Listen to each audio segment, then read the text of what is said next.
Sir, this volume, the progress report for the year 2003-4 is before the House and members will have discovered for themselves that this volume is replete with useful information. It consists of a large volume of facts and figures, and it is hardly necessary for me to make a lengthy introduction. This report is the basis of discussion now. I would make only one request to honorable members. They will have a lot to say about the various aspects of our economic situation and economic progress of the country. We would welcome all that they are entitled to make an appraisal of the activities. Let it be a critical appraisal, and I hope, sir, that it will also be a fair appraisal. In doing so, we will have to think not of today, not of the conditions in which we are functioning, but we have to take our minds back to the days when the idea of a plan took shape, when the proposals that are now before us and the action that has been taken on them was conceived of. What were those conditions? It will be very easy for all of us to recall the days of anxiety through which we were passing then. We were not sure of our food supplies for the next month. We were, as some people said, living from ship to mouth. We had a certain nervousness about our food supply. We had, on account of frenetic demands from all parts of the country to move food from one part to another and rush it to places where stocks were low.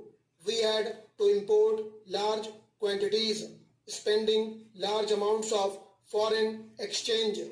We had also to give heavy subsidies, and yet people were not satisfied and they could not be. There were controls and there were difficulties experienced by many people.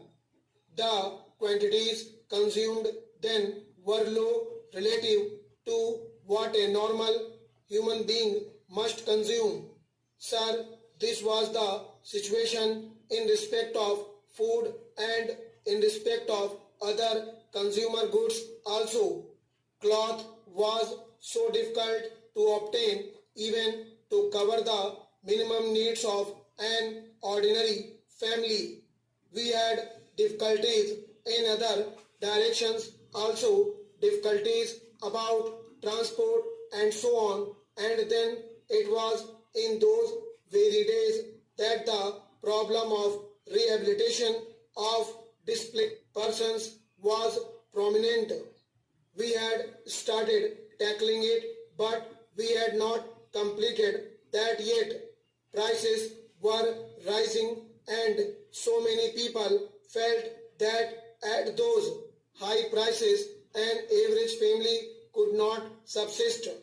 There were inflationary pressures, and so anything that we could do to relieve the situation, to increase production, to spend money for making large investments, created those dangers of increasing inflation, of a further rise in prices.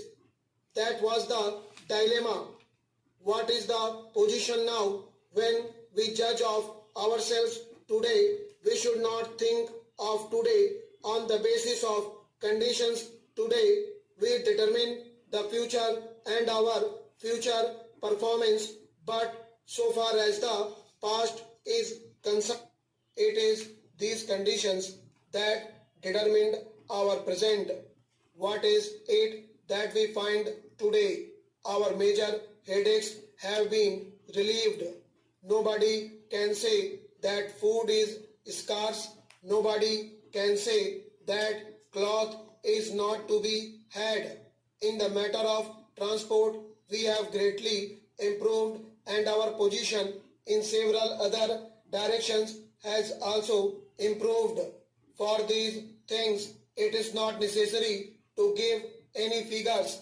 The thing is there in the air and it is part of everybody's experience in the country that the difficulties and the anxieties have more or less gone and that we can breathe freely and can think of the future with confidence.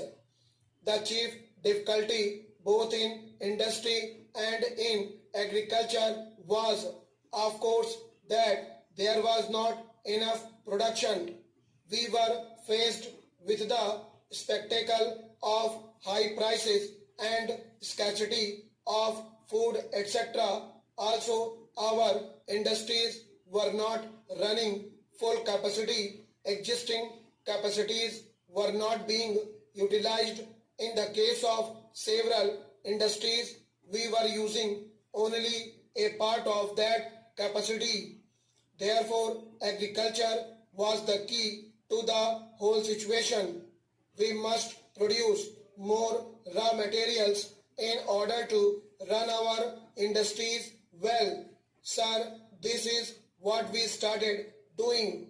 We came to the conclusion that we must do everything possible in the course of the 5 years that we had before us to bring about an increase in agricultural production to the maximum possible extent.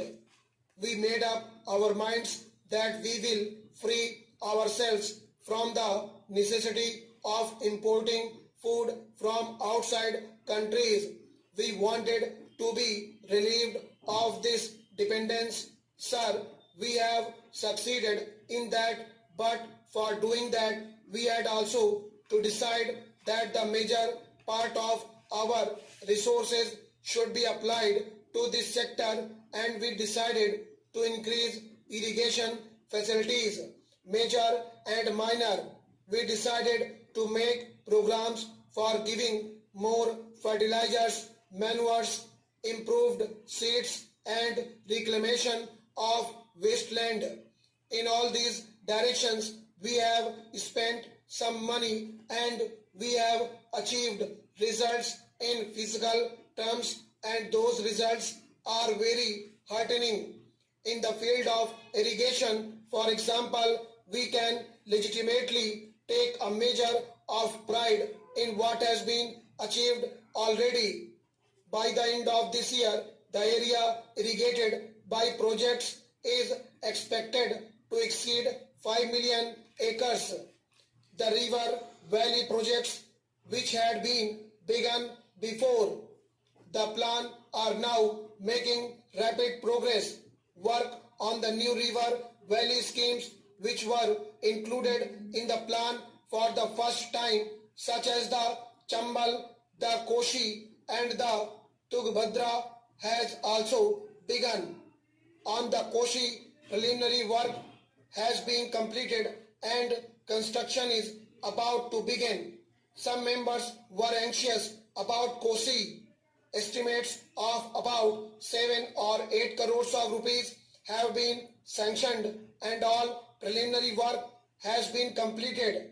I may tell them that in a few days construction will be taken in hand. At the Koshi project, we also hope to witness the heartening spectacle of large-scale public participation. Stop.